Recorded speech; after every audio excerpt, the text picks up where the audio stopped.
Safety announcement. Except in case of water landing, removal and bringing of life vests outside the aircraft is a criminal offense and punishable by law. Dear guests, we will be landing shortly.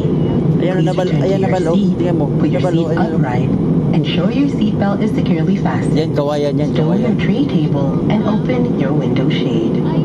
Kindly switch off all your electronic devices or put it in flight mode. Thank you. Para sa kaalaman ng lahat, ang pagkuha o pagtanggal ng life vest sa flight ng AirAsia ay isang criminal offense at may karampatang kaparusahan sang-ayon sa batas ng Pilipinas. Sa mga mahal naming panauhin, sa loob lamang ng ilang sandali, tayo po ay lalapag na.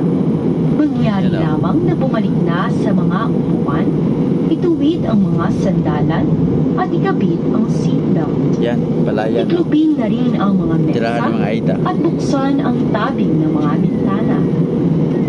Kung gumagamit ng electronic devices, switch off o di kaya ilagay na ito sa flight mode.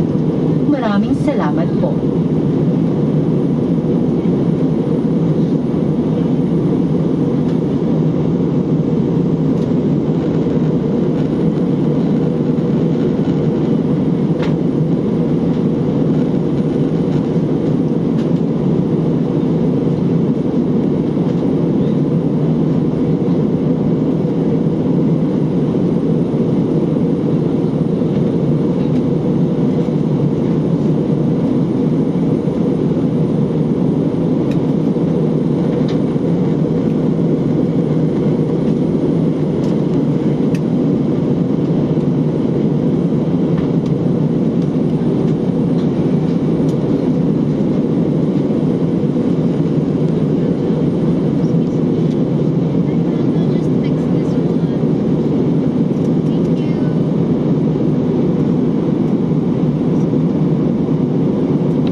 Kasada na yan. Yung kasada na daan natin yan.